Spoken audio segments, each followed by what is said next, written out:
Walter,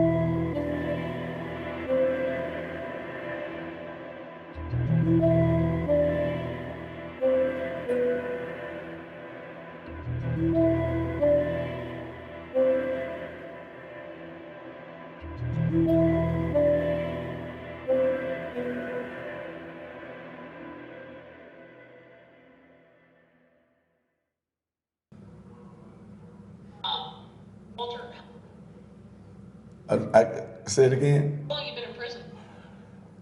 Going on in December be 26 years.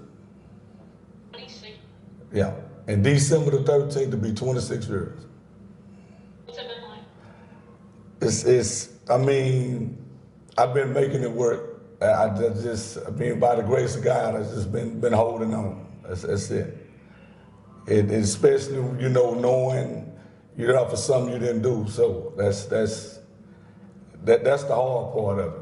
But knowing that one day the truth gonna come out. So that's all I could depend on. That's what's been holding me, you know, helping me get through it. So, I mean, but besides that, I mean, I guess just my family support, you know, people that been believing in me and been knowing. They knew the situation the whole time, you know, and being strong for my mother, because she done had like 5 strokes, and the doctor told her the next stroke she has, she won't make it. So, and I know she need me to be strong. So, you know, and so we both been feeding off each other. And then I got a fiance that's been there with me, you know, been fighting with me. So, I mean, I guess that's all I had to depend on. You know, that's what's been helping me. But besides that is I mean, me knowing that I'm being held against my will, you know, it's been the hardest thing, you know. And everything finally came out. It's just now, I done had 3 different bond hearings, and they ain't had a chance to make it to neither one. After they admitted, you know, that I ain't done nothing. It's crazy, you know, and I guess that's the hardest part of it right now, you know, depending and believing in a system that's supposed to work for those that's innocent. It's what's hard for me, but I mean, it didn't teach me how to, you know, hate or be against nobody. Just teach me to be stronger, you know, and to love. So, but I'm good. I'm just hoping that all this, you know, come to an end, because it's getting ridiculous. It's just getting carried, you know, carried away. People that I believe that's for, you know, justice, you know, for the right thing. So I mean, that's just the hardest part of what I'm going through right now. That's what's coming in. The district attorney, the judge, your attorney, right, even the prosecutor that prosecuted, right, they all agree you didn't shoot those people. Right.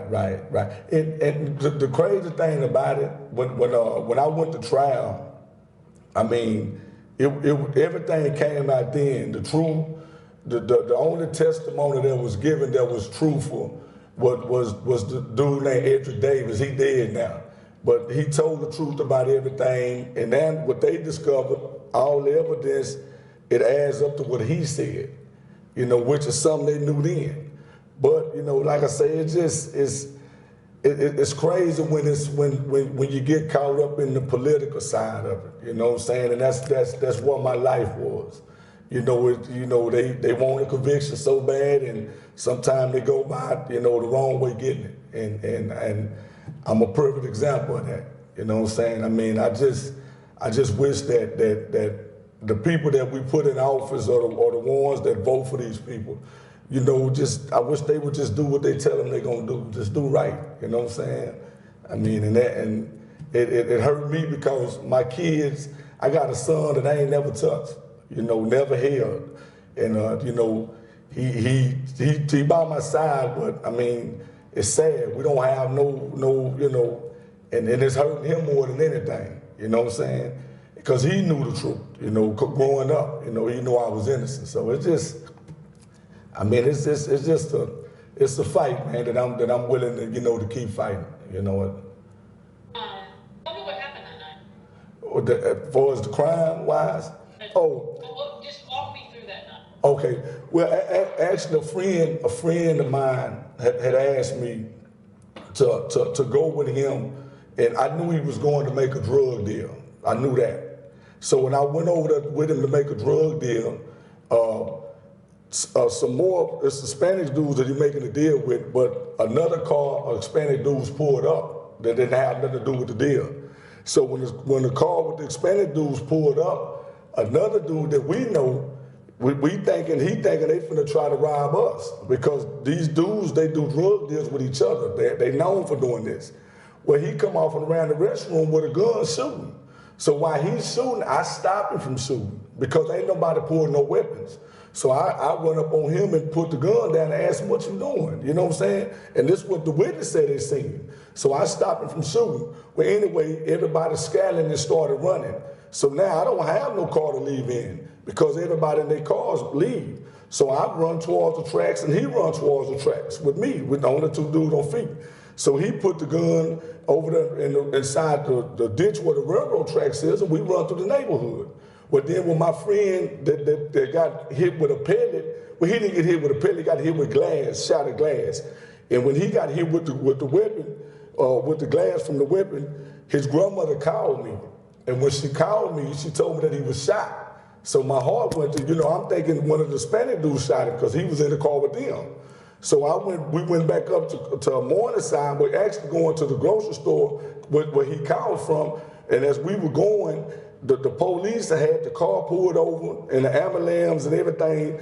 And his brother and them was in the other car, up there to get him. Well, anyway, we pulled over there and they seen me.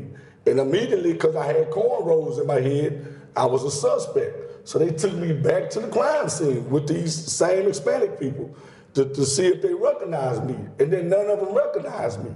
But yet they still took me to jail. They took me to jail, booked me in, I get out or whatever. And basically that's what happened. You know what I'm saying? And the dude that actually was the shooter, that did the shooting, he never got out the car. See what I'm saying? I got out the car because I know I haven't done anything. And I went over there to check on my friend. He was in the ambulance. You see what I'm saying? And that's how everything happened. They took me back, arrested me, but the one that got hit with the pellet, from the glass, he told him who the shooter was, which was the other dude. He told him everything. But since he didn't get out the car, they didn't, the police never seen him or whatever. But I got out the car to check on my friend because I thought he was dead or whatever. Got hurt. Got shot. Andrew Davis. He the one got arrested. And then what's crazy about it, when they take him to the hospital to stitch him up, because he got cut up real bad, he gave a statement to the police officers because he was under arrest. Now this the dude made the drug deal. He was under arrest. But when he gave a statement to the police officer, he left the hospital. And now we don't even know what a statement is. Don't nobody know. That's crazy. They say they got it on records that it was a statement given, but can't nobody find it. My lawyer, the lawyer that the district attorney office, the judge appointed to me, he the one revealed it to me. I never knew this. This recently before we hired Mark, the new attorney. He revealed it. He said, well, they got a statement on the police report that Andrew Davis gave to the police at the hospital, but they can't find it. Andrew Davis testified in your trial? And he's the same one testified in my trial. What did he say in your trial? He told him in my trial that I wasn't the shooter, and he told him the whole story, who the shooter was. He told him the shooter was Benny Lemons. He gave him the whole name of everything. Instead of them arresting this dude or going to get him, they never done none of that because they were so focused on sending me to prison. Did he actually say Benny Lemons? He said Benny Lemons. It's all in my transcript. It's all in black and white. He told him exactly what happened. Why do you think they didn't look into it? Well, I'm gonna say this. The DA tried to play a game with us. She say, well, he a friend. Since he your friend, he'll lie for you. That's the first thing she said. She convinced the jury of saying, well, he your friend. Since he your friend, we don't believe him no way, he'll lie for you. But now, the same testimony he gave in trial is what they going off now. So when Benny Lemons started trying to shoot people, try to stop him? I stopped him. If I don't stop him from shooting that gun, he probably would have shot me too. I was in front of him. I was over there. I was standing over there where Edric Davis was standing. I was standing over there by him and explaining people. He come off around the restroom this way shooting the gun. And as he's shooting the gun, I stopped him. I walked up on him and stopped him. One witness testified to that. But since I didn't testify in trial about that, because my lawyer told me not to say nothing, just to be quiet. My lawyer told me this. So since I don't testify that, that's why they messing with me. That's crazy.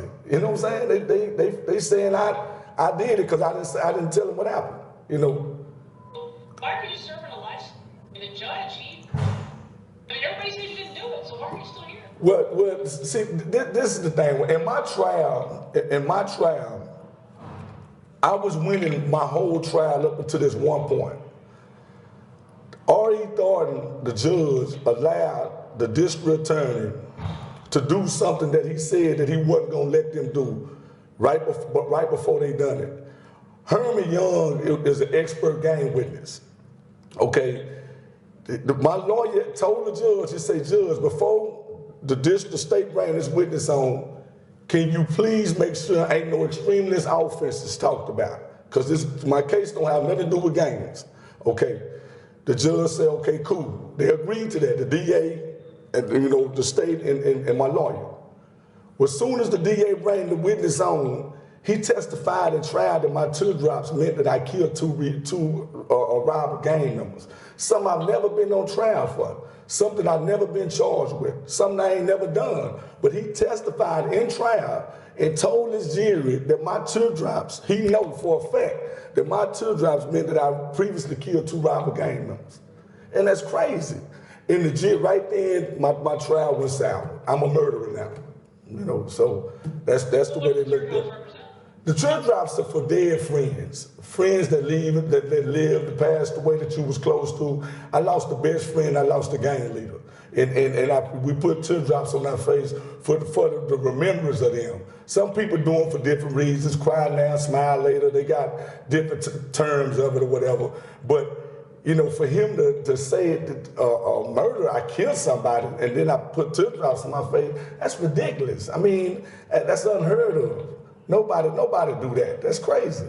So when Governor Abbott Right. rejected your commutation, I don't understand that either. Everybody in his party that was with him, from everybody within the parole board system, all these people recommended it, and it get to him, and he denied. That's crazy. It's just to show you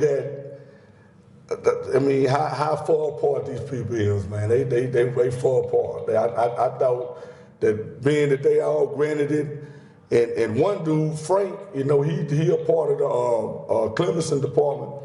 It hurt him so bad. My girl told me she could hear it in his voice. He was turning up, that they denied it, and he one of the ones that voted for it too. It's just crazy. After you saying, and then this what get me, she did all of this, Sean Wilson, the DA, you did all this up to this point, but why are you still holding me? It's crazy.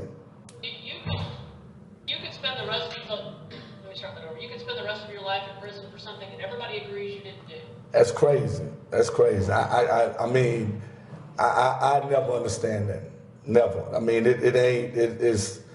It's kind of like, you telling me that we don't care if you innocent or not. It don't matter to us. We just want you locked up. And I can't do nobody like that. You think it'd be the same if your skin color was the same as mine? I'm gonna say this, sir. This is what I believe. I came up in a time in this city when gangs was bad.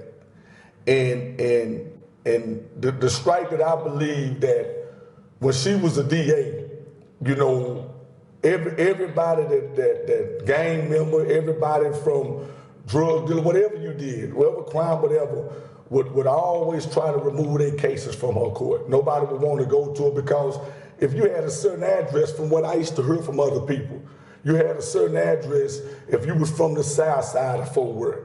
You know, she looked at you different. You know, and I'm hearing it from so many different people because I was dealing with the county at the time, coming, you know, the county, and they was started trying to get the case moved from our court. And I would say this, I believe that play a major part of it. My skin color, I do. And then I believe it just buys just this city. You know what I mean? You don't have a chance with these people, man. I mean, if they don't want to admit they wrong, they just don't want to do it. You know what I'm saying? And regardless if I have to suffer or not, I have to go through it or whatever, they just don't want to admit they wrong. You know, I feel like I did everything that I was supposed to do. And now it's on them, and they don't want to do it, you know. In 1995, I mean, you weren't saying. Nah. You were a gangbang. Yeah, I was young, 19 years old. But you were a gang member, I mean, right, no doubt. What right. gang did you belong to back then? 5 Deuce Hoover Crips. Was everybody in your neighborhood a gang? Yeah, my neighborhood was pro-gang related. It wasn't, I wouldn't say every individual, but it was pretty much pro-gang related, right? Will you be the same person you were at 19 Oh, years? no. I done left all that behind me. I'm a very strong, deeply God-fearing man. I truly believe in his call and his purpose on my life. I'm on a whole nother level. That was childish. It was just when I thought like a kid, didn't know no better. You know, I got caught up with the wrong people and made the wrong choices. But now, you know, 44 years, you know, of age, finna be 45 this month, I'm on a whole nother level, you know. I don't think like that no more. So if you do get bond and you get out, then the Court of Appeals rejects writ. Right. How hard would it be if you get out and then you have to go back to? Well, the thing about that, I feel like in so many different ways I could help myself from the other side, you know, with my legal work, because there's a lot of things that's in this case that they didn't expose to my attorney. It could be, you know, it's a lot of things they didn't expose to other people. I have so much bad stuff in this case. My indictment, I got a rubber stamped indictment. My indictment ain't no good. It's just a whole lot, double jeopardy. I mean, I got a lot of stuff in this case that haven't been put out there yet, you know, or whatever. And I know I could help myself a lot better. And I know, and I believe she know that. And that's why I think they doing what they doing to me, to prevent me from going home, you know, from helping myself. You know what I'm saying?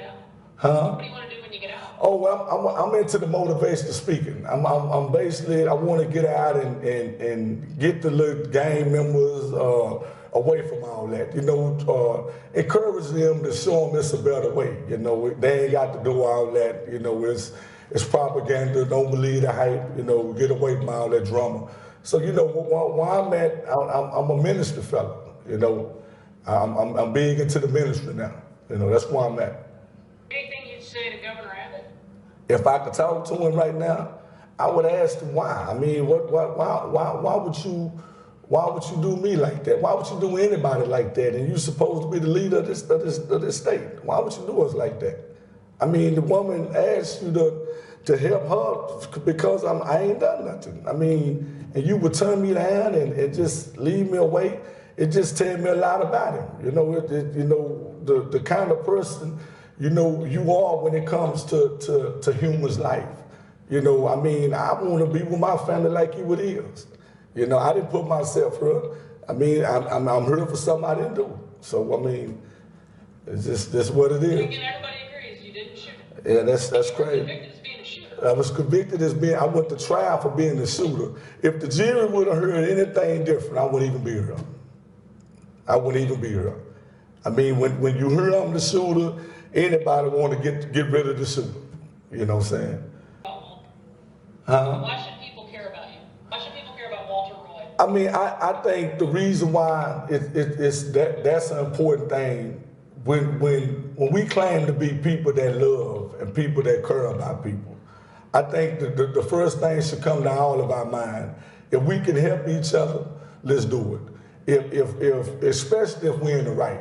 You know, I mean, I wouldn't encourage nobody to promote violence, to get behind people that just don't want to do right. I would never promote that. But if you're a person that you say and you stand for righteousness or you're positive, I believe that you should come. It should matter to you. Benny Lemons, he got shot and killed too. So Yes ma'am. Later on. Right. Yeah, he died later on. I mean, it's kind of like, see, he was in the process when I was up him. My attorney, if my attorney would have been so supportive of me, he would have signed the papers then, Benny Lemons, because he was gonna sign the papers. He was in the world. I was in contact with him, and he admitted, that he knew he was wrong and all that, but he just was scared to go do time. And like I told him, I said, man, these people don't care nothing about you. You see how they're going to the extreme and doing everything they're doing to get me. I say, so, you can get probation or whatever, but it's your charge. So a lot of people was upset with him, from the streets after a lot of games because they knew the situation.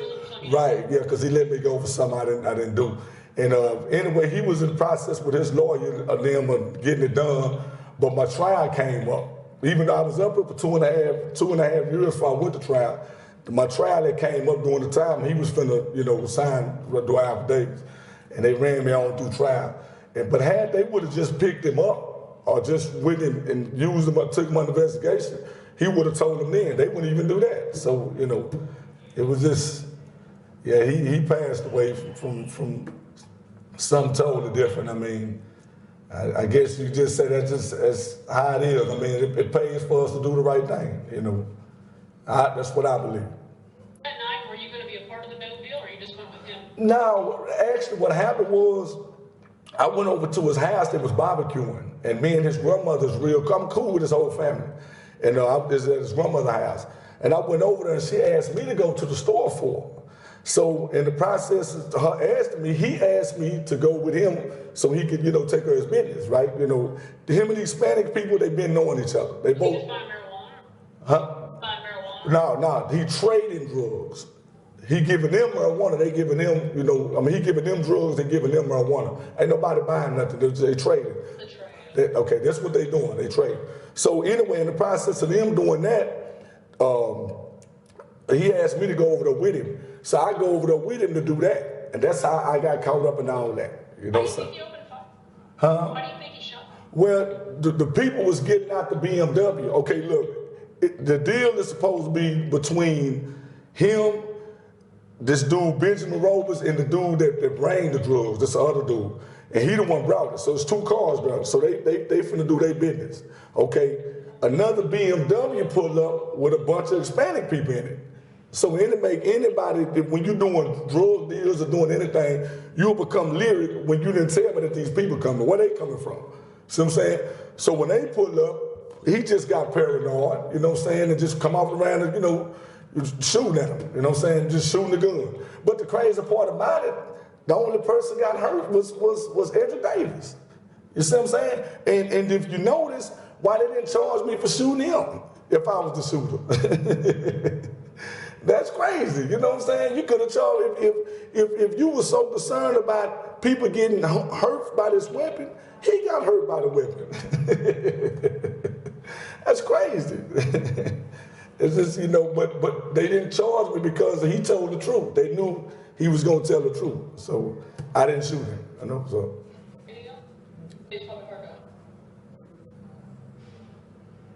Yeah. Well, here's the thing. I told Mark that I wanted to go ahead and get you interviewed while you were in Tarrant County. Right. When they have the bond hearing, if you get out, right, I'm going to want to actually interview you in a setting where you're not wearing a jumpsuit. Okay. And I thought, well, you're in a place right where I can get to you right fairly easily that I can go ahead and come on down and get this done. Right. I don't know when this is.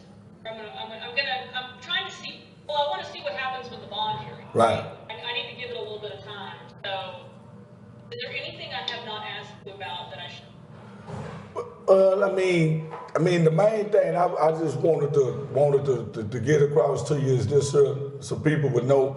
My mom is really she's real sick, and me and her we very tight, we're real close, and she was there through the whole process of what I'm going through. And my thing is, I mean, at least do it for her. You know what I'm saying? That's you know, with the state, whatever they got going on. Because I would hate to lose her like my cousin lost his mother. You know, he did 20 years, and the month he came home, his mother died 5 days before he got there, and she was with him the whole time. And that's just one of the. How old is your mom? My mom is 63, 64. You know, she young. She had all of us, you know, kind of the young age. Me and my 3 sisters. But it's just the strokes. You know, she had 3 strokes at one time. The doctors couldn't believe that she lived through it.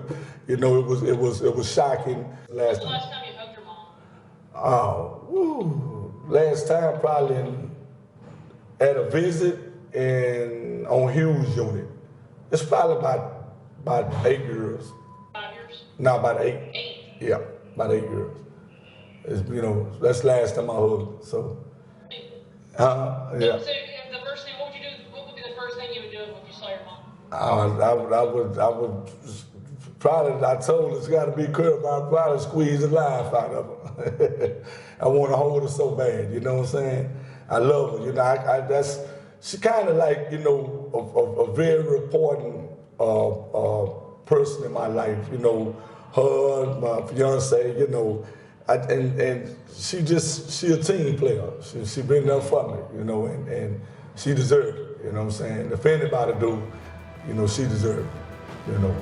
So that's why I stand with her, you know, but I love her.